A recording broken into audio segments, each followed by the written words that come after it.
Hello, hello, hello, and welcome back for a Victory Friday edition of the Believe in Lions podcast. That's BLEAV.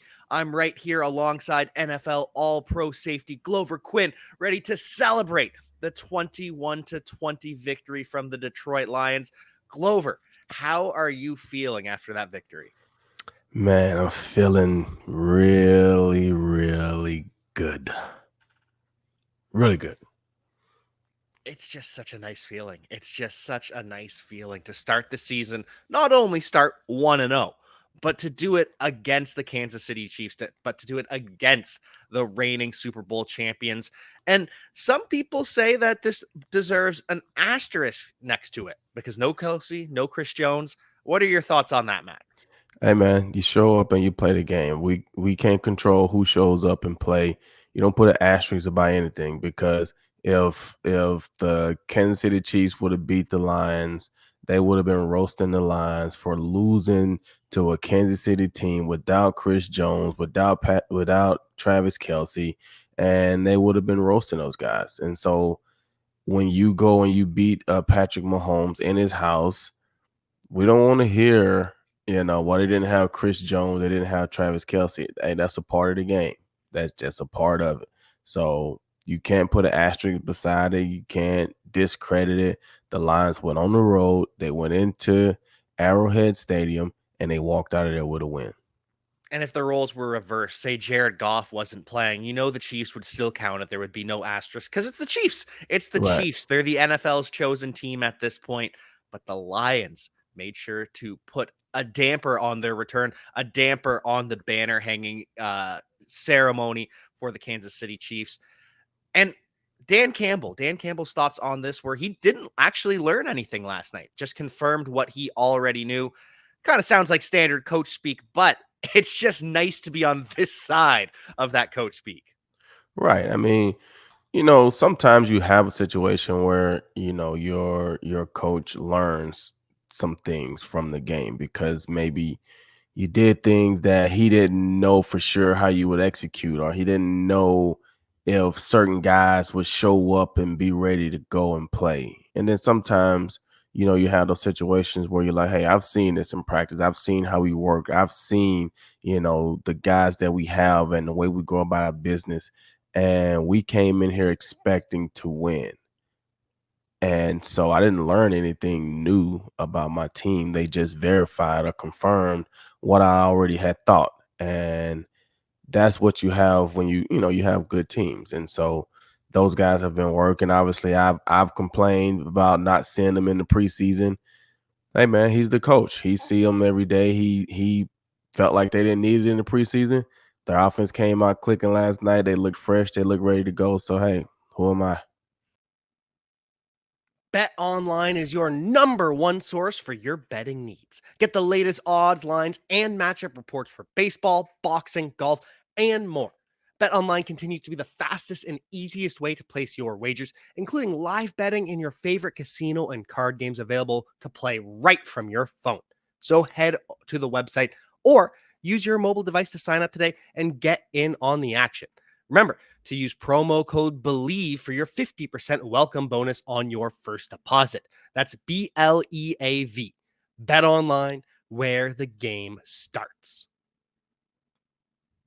And I was thinking the exact same thing. They had that first drive, they go 3 and out, and I could hear your voice. They didn't play their starters in the preseason. They didn't have any snaps whatsoever for Jared Goff, the offensive line. And then it looked like it was going to be more of the same on the second drive until the balls to call a fake punt in your own end zone. I couldn't believe it, and I'm so happy they did it. Yeah, I mean that was ballsy, and that's kind of the thing about Dan Campbell. And like I said, if you're gonna do stuff like that, timing is everything. Doing it in week one, perfect timing. Why? Because you got 16 other weeks to make up for it, right? Doing it in the first quarter of the game. The first why? Because hey, you know what? We don't feel like we're gonna shut the Chiefs out. So I mean, If it don't work out and they get the ball on the 20 and they score a touchdown, that's fine. We still got the whole rest of the game to make up for it, right? So the timing of it was perfect. The execution of it was perfect. Um, but things like that makes the team get behind you even more. Your defense, you like they buy in even more because to do something like that, the defense has to have your back. Otherwise, the defense walks out there upset because now they're in a bad situation against Patrick Mahomes, and they're the ones that get talked about, right? Everybody has to be in on it and everybody has to buy into it. And when you start seeing things like that, that's a team that's locked in. Everybody's on the same page and everybody's just trying to get a win. And they went out and they executed that flawlessly. And that was a big time play because, like you said, the way the game started out, I didn't really like the first series of play calls. I loved the first play, right? You ran the ball and got 7 yards right up the gut. I wanted to come see them come back and run it again. But they ran the ball and then it came back and they threw 2 passes, right? And next thing you know, we're punting, right? 3 and out. We went from 2nd and 3 to 4th and 3, right? So I didn't necessarily like that part of it. And, I would say, hey man, you run to get 7 yards on first down, they're going to stop me on second down because I want to establish the line of scrimmage. The power of our offense is our offensive line. We want to establish dominance. If we get 7 yards on the first play, we're coming right back at you to let you know this is going to be a long day for you guys, right? But other than that, the offense looked pretty good, picked up right off where they left off from last year. And there were a couple times that the people I was with, we were all thinking, it's short yardage. Isn't this what the offensive line is built for of the Detroit Lions? And at times it didn't pay off when they had that turnover on downs, but at other times it did pay off and they did get back to the ground game. Was a little surprised to see them throwing screens to Marvin Jones and Josh Reynolds, though. Throwing a screen to your non elusive aging wide receivers, that didn't really make sense to me in a crucial situation, both on third downs, too. Yeah, I mean, maybe they're just trying to catch him off guard. I don't know. Yeah. I mean, I don't know if Marvin's ever been like a screen guy. No. You know, Josh Reynolds, he's not a screen guy. But you got to do those things sometimes to open it up for Amon-Ra St. Brown. You can't just throw the screen to Jahmyr Gibbs every time he goes out there. Although he is elusive, he is one of those guys that you want to get the ball in his hands. But you got to do some of those things to keep him honest. You just don't expect Marvin to fumble and turn the ball over in the red zone. And I thought that right there was going to be a turning point in the game because you look at that situation, the Lions are in the red zone right before the half. Marvin fumbles. Next thing you know, the Chiefs get the ball, right? And once the Chiefs got the ball, I felt like, and this is just me, I felt like on that possession right before the half, the Lions should have had 2 interceptions. 2 interceptions on that drive. Patrick Mahomes had one play where he kind of just threw it up for grabs to the tight end, and it looked like CJGJ was coming over, and he was kind of in the middle of like, all right, I'm going to make the tackle, and then the ball literally falls like right there in front of him, and you can see him on TV just like, oh, I should have intercepted the ball, and I'm just like, guys, go. Missed that one. Come right back. They throw the ball to the wide receiver. Jerry Jeudy comes over. I felt like he could have went made the interception. It was a bang bang play, but I felt like if he'd have went for the ball, I felt like he could have made that interception. But the Chiefs receiver ended up catching the ball, right? And then next play he throws the corner out to the tight end, and now the Chiefs are scoring a touchdown. And I'm like, wow, look at this moment in the game. We go from a turnover, being able to have a potential touchdown or a score right before half, missing 2 interception opportunities, and giving up a touchdown to the Chiefs right before the half with them getting the ball back right after half. I thought that was going to be a big moment, but the Lions came out right after half. Brian Branch makes an incredible play. Kadarius Toney has a drop. he's in the right place at the right time and made up for it. But I thought that was going to be a key point in the game.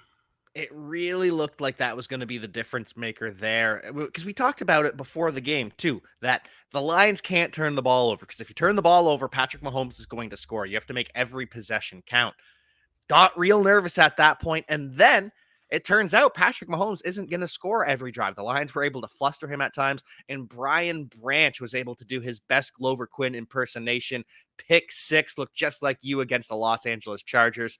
That was a pretty cool moment. Yeah, it actually was. It was a really cool moment.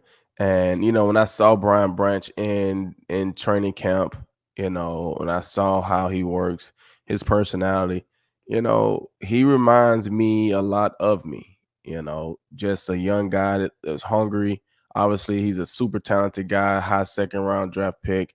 You know, I mean, he looks like he's gonna be that guy. He's a safety playing nickel. I was a corner playing the nickel, but I really was a safety. I just got drafted as a corner. I really was a safety. So he reminds me a lot of me, and to see that play and how it all played out and worked out for him, it was a great moment. It was a great play. It's a huge play in the game. And it just kind of took me back a little bit, like, wow, that looked familiar. So but shout out to him, man. Great start. I'm excited to see kind of how he continues to play and continues to grow. The moment didn't look too big for him last night, and that was a good thing.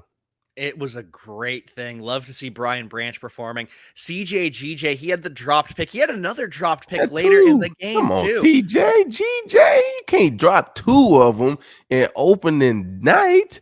You come off of 6 last year. You supposed to had 2 last night. He's got to go to hand school. He's got to go to hand school. He got to go to hand school because that hurt. I don't care. I don't care. Like, those are things that it's kind of like money when they say, like, some of these guys that are, miss out on deals or they hold out and it's like, man, you can't get that money back. Like, you can't get those two back. I don't care if you go and catch 8 interceptions, but then you should have had 10, right? I don't care if you catch, like, you can't get those two back, especially against Patrick Mahomes. I know he's sick right now, so I feel your pain, CJ. Well, I guess I don't really feel your pain because I would have had to make him pay, but I can empathize and know that you're hurting because that was a big time moment. That would have been a huge night for you in your debut with the Detroit Lions. Although you did have a really good game anyway, that would have been the icing on the cake. So we expect you to make those plays, and we know you will throughout the season. Oh, absolutely. It was still a great game. It just goes from a great game to a dominant elite game with 2 interceptions of Patrick Mahomes. But still a great game and a pretty great game from Aiden Hutchinson. He was dealing with some issues with the right tackle leaving early, which the NFL has said, no, you can leave within less than a half second of the ball being snapped. They've decided that. Everyone complained when he did it in the playoffs against the Chiefs for the Jaguars. Now he's doing it for the Chiefs, but Aiden Hutchinson was making him work.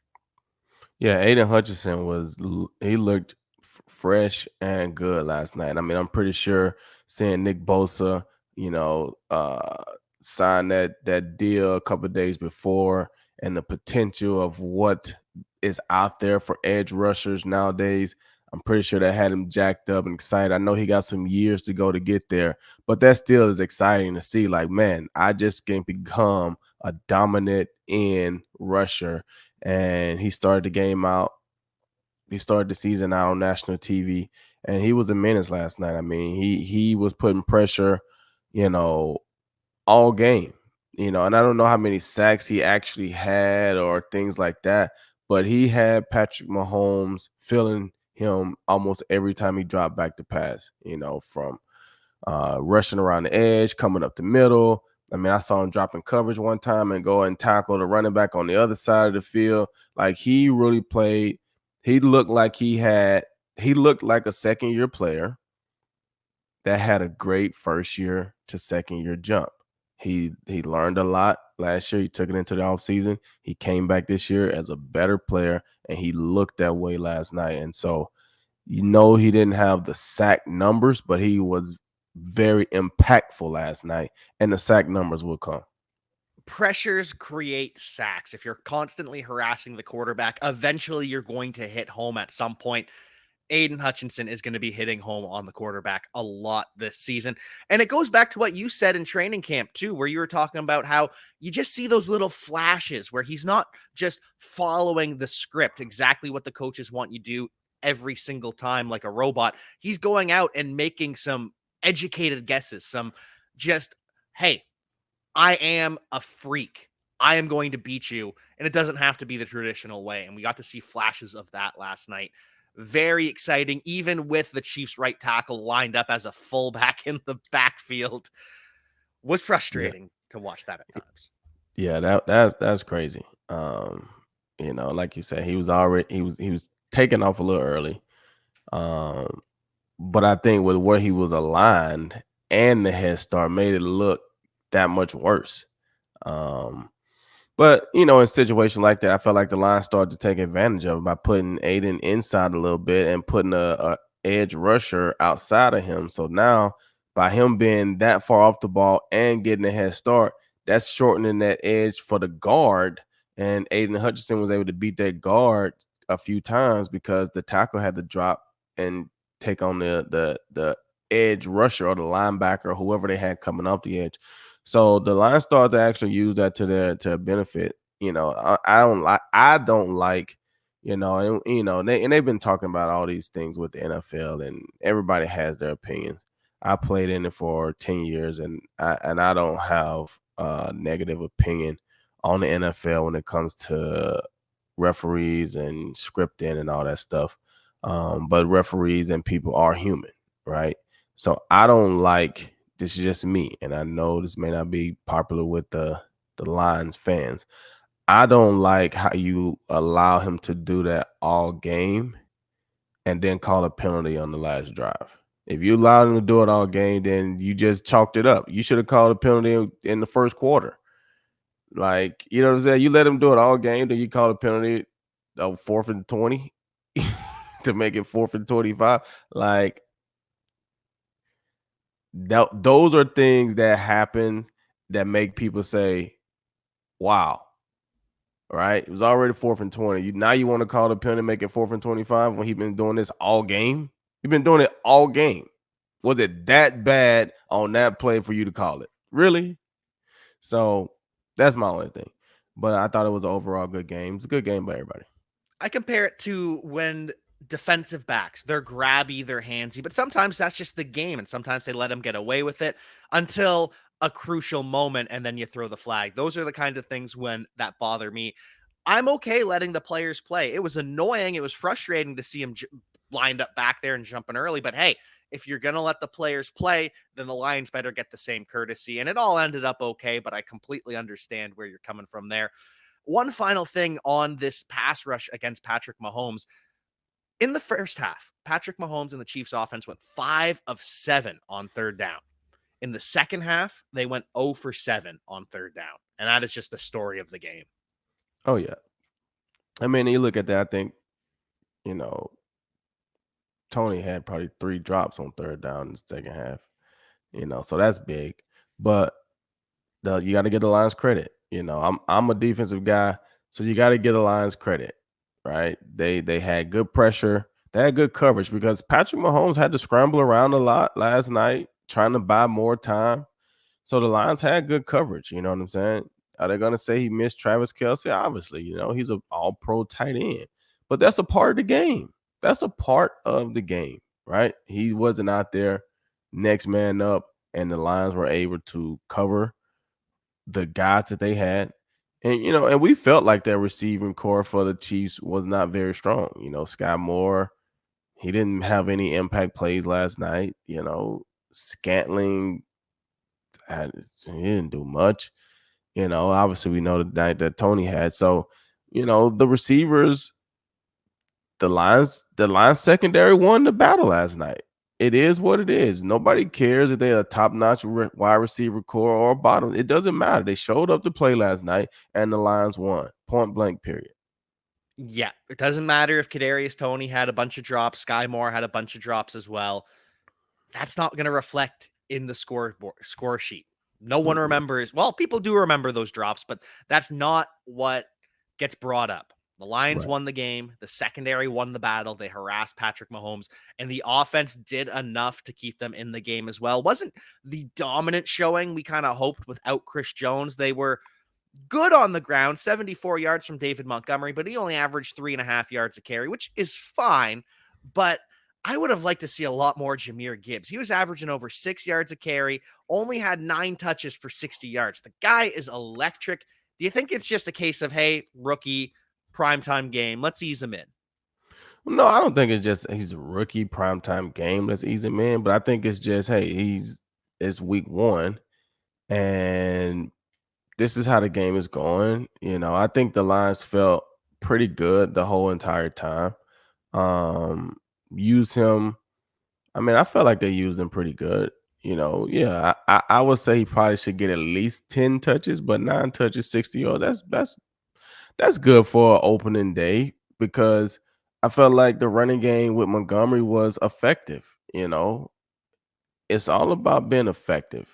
And when you can run the ball on first down, when you can run the ball inside the red zone, when you can run the ball in the fourth quarter, that's what truly matters. Whether it's for 80 yards or if it's for 180 yards. Who cares if you rush for 200 yards, but you couldn't run it in the fourth quarter when it matters, right? So to be able to keep the game close, right? That's the beauty of it. Defensively and offensively, being able to keep the game close to where you didn't never have to abandon the run game, right? And that's what the Lions were balanced last night. But when you look at the Chiefs, they're all Patrick Mahomes. They're all Patrick Mahomes, right? He was the lead passer and rusher last night. You know what I'm saying? Like, I don't even know if Claude Edwards-Helaire had 6 carries, and I could be wrong, but I didn't feel an impact from their running game. They tried to get Pacheco going. He wasn't effective. So the running game in Kansas City was not there, and they put a bunch of pressure on Mahomes to be that guy, and his guys didn't make plays for him last night, and it's gonna be a long season for those guys if that's how they're going to continue to do it. Yeah, they would get Travis Kelce back, but if you don't have any type of running game, it's still going to be difficult. Yeah, it's still going to be a lot of superhero football from Patrick Mahomes, whereas Jared Goff, it's beautiful because he can hand it off to David Montgomery. He can hand it off to Jahmyr Gibbs. He can run the play action passes off of that, and then Amon-Ra St. Brown is open underneath. We also saw the tight end, Sam Laporta. It's a fine stat line, 5 receptions for 39 yards. But you look back at the history of rookie tight ends last year, out of all the rookie tight ends, they had 2 receptions in week one. Sam Laporta has 5 by himself. So I'm not going to crown the kid yet, but it's just a nice little showing to see. Yeah, I mean, we saw this last year when the Lions traded TJ Hawkinson, right?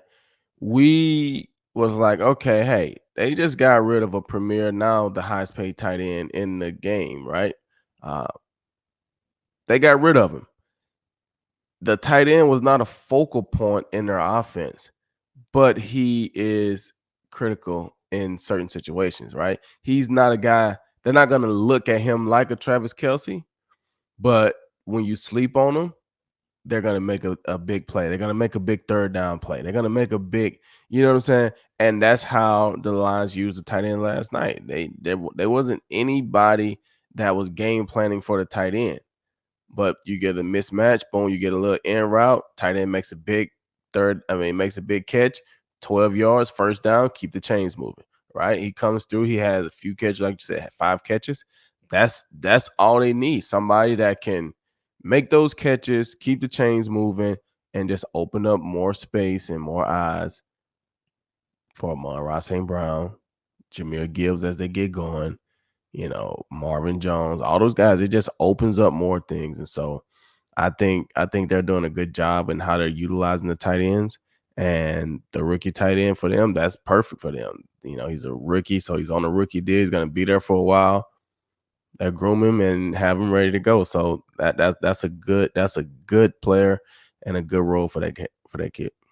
It was just a Good game, a good, solid football game from the Detroit Lions as a team, from so many individual players. Amon-Ra St. Brown going for 71 yards and a touchdown. Josh Reynolds stepping up in some big moments, and the offensive line had a pretty damn good game as well. I am just thrilled about the Detroit Lions right now. Winning week one against the Kansas City Chiefs, that is absolutely massive. Now, we've got 10 days off, and we haven't really talked about this because the Lions don't really play a lot of Thursday night games. At least I don't remember them playing a lot of Thursday night games for the last couple years. What would you say? 10 days off, is that an advantage? Is it a disadvantage? What do you think about the mini bye from Thursday night football that we're going to have? Well, I wouldn't call it a mini buy at this point in the season. I think they're just gonna get what everybody else got last week, right? So generally, um, last weekend is like the off weekend in the NFL. Training camp is over. So and I don't know if that's how they try to do it. But obviously it's opening weekend of college football. So you see a lot of players are back at their schools or at those games because that's kind of like your off weekend in the NFL, right? Especially if you're not playing opening day. Well, the Lions were playing opening day, so they were actually working last weekend, so they didn't have last weekend off. So I wouldn't be surprised if they come in today, check out the film. They played last night. They come in today, work out, check out the film. You know what I'm saying? And I wouldn't be surprised if by 1 o'clock they're out of there today and they get Friday, Saturday, Sunday off, and they come back Monday ready to practice, right? Because most of the teams are going to play on Sunday, right? And then Monday is going to be their film review day. Well, the Lions will have an actual practice probably on Monday because they film review today. They'll take the weekend off to get that break. And then they'll come back Monday and get an extra day in on whoever they're playing in week 2. I don't even know who they're playing. It's the Seattle Seahawks, Seattle. which is going to be it's the perfect game coming off this Chiefs win because of what happened last year, the 48-45 loss. I think Seattle in week 2. Right before we get to that though, film review today, what would you be looking for in the film review of that game, or have we pretty much just gone over most of it? Well, I think, when you win, you want to be more critical because you won, right? So it's week 1. Dan Campbell's already said in some of the clips that I've seen on social media that they got a lot of things to clean up, right? And that's football, right? When you plan a game, you're not going to do everything perfect, right? You're just trying to do enough things right to win the game, right? And when you win, it feels great. But you also have to be able to look and say, hey, we won that game, but there's a lot of things that we didn't do well. And they'll go back and look at that. They'll look at some of the opportunities that they missed out on defensively. They'll go back and look at the fumble and, that happened. They'll go back and look at the miscommunication that happened on the snap, like things that could potentially hurt you that they were able to overcome last night. But you want to clean those things up early so that they don't continue to happen. And it's a lot easier to clean those things up, talk about those things after a win. Because obviously, if you lose, those things loom big because that's why you probably lost the game. So they were able to overcome them, but that doesn't mean that they don't need to be cleaned up and worked on and fixed. So they'll get all that stuff done today. CJ will probably get on the jugs or get some kind of ball, catch a few balls today. I might call and request that because we need those interceptions. But other than that, it'll be a good day. It'll be a fun day in there for them. It's a Friday, fall day in Detroit. The weather's probably nice out there. They'll get out there having some good energy. They probably got back late last night. So I wouldn't be surprised, like I said, if by 2 or 3 o'clock they're out of there for the weekend, Friday, Saturday, Sunday off, be back Sunday night for practice Monday morning. Love it. Absolutely love it. It is a well-earned weekend off. And then a hard week of study against the Seattle Seahawks. It's going to be a big week of practice because of what happened last year. 48-45. Lions scored 22 points in the fourth quarter to make it a game, but they just couldn't stop them last year at all. So what are your thoughts heading into this Seattle Seahawks matchup? Well, I think the Lions are gonna probably they're gonna get them this time. I think the Lions, defensively they are better. Offensively, I think they're better. We haven't seen what Seattle's gonna do, so we'll get to see what everybody's gonna do on Sunday, right? But I just think from the Lions, the way they finished the season last year, the way they started the season this year, I think the Lions will be ready to go, and I think they'll come out and beat Seattle, put pressure on Geno, um, and I think I don't want to give a score prediction yet. I want to see what Seattle looks like, but I think the Lions will be ready to go and get the dub.